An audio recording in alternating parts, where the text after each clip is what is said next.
আসসালামু আলাইকুম। দূরের কাছে সবাইকে মাহফুজা কিচেন বিটিতে ওয়েলকাম।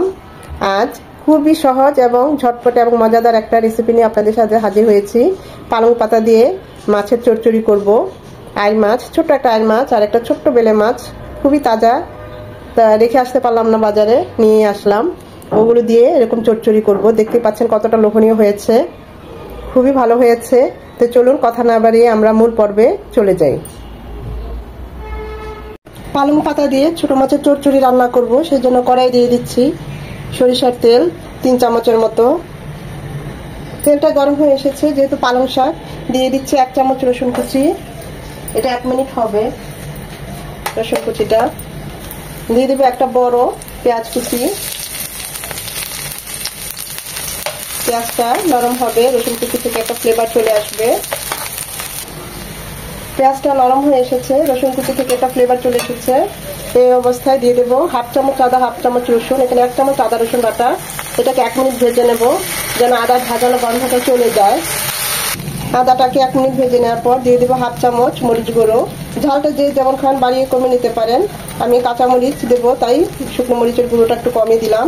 1/2 চামচ ভাজা জিরে গুঁড়ো। এখানে আমি হলুদ গুঁড়ো দিলাম না, আপনারা চাইলে হলুদ গুঁড়ো দিয়ে দিতে পারেন। যেহেতু শাক দিয়ে রান্না করব, তাই আমি হলুদ গুঁড়োটা দিলাম না। সামান্য একটু পানি দিয়ে মশলাগুলো খুব ভালোভাবে কষিয়ে নেব। মশলাগুলো কষানো হয়ে গিয়েছে। এখানে পালং শাক একটু বড় বড় করে কেটে নিয়েছি, ভালোভাবে ধুয়ে কেটে নিয়েছি। দেখতেই পাচ্ছেন কত তরতাজা সবুজ। সেটা দিয়ে দিচ্ছি।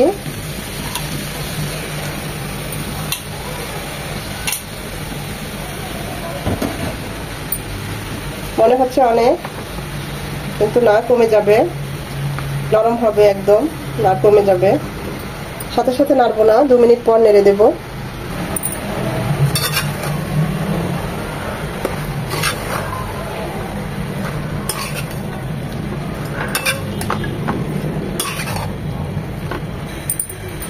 শাকের সাথে মশলার সাথে 2 মিনিট কষিয়ে নেব। শাক থেকে একটু পানি বের হবে, শাকের থেকে কিছুটা পানি বের হয়েছে, শাকটাও নরম হয়ে এসেছে। এখানে বাজারে গিয়েছিলাম, একটা আইল মাছ কিনেছি, খুব বড় না, ছোট।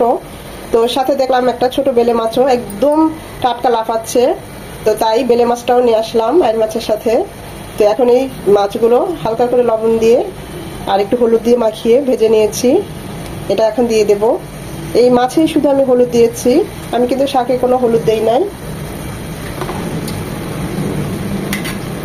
বেলে মাছটা খুবই ছোট, কিন্তু দেখে খুব ভালো লাগলো, একদম তাজা। এর মধ্যে দিয়ে দিব 1/2 কাপ, সামান্য 1/2 কাপ পানি মাছগুলো হওয়ার জন্য। দিয়ে দিব 5-6টা কাঁচামরিচ, মাঝখানে কেটে দিয়েছি ঝালের জন্য। এটা একটু ঝাল ঝাল হলেই ভালো লাগবে।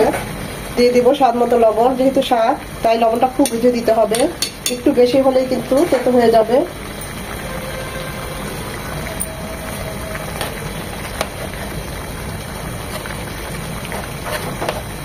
শাকগুলো যেমন একদম টাটকা সবুজ, মাছগুলো একদম তরতাজা।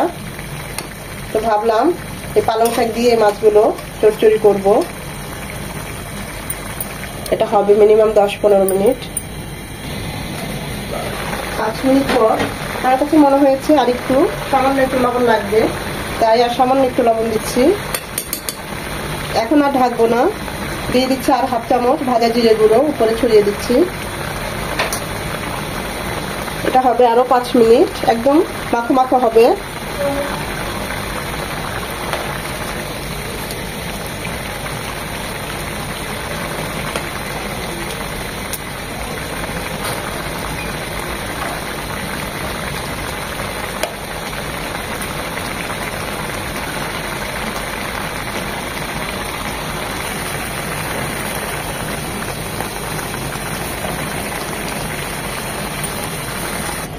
পালং শাক দিয়ে আইল মাছের চচ্চড়ি আমার তো একদম রেডি। এরকমই মাখো মাখো হবে।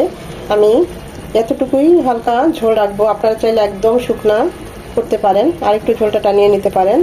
তো গরম ভাতের সাথে এইটুকু ঝোল ভালো লাগবে।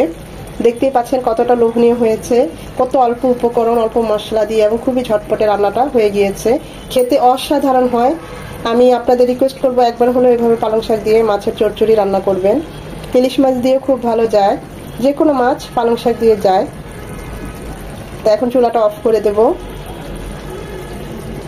খুবই ঝটপটে তৈরি হয়ে গেল পালং পাতা দিয়ে মাছের চচ্চড়ি। এভাবে মাখো মাখো করে রান্না করলে গরম ভাতের সাথে খুবই ভালো লাগে।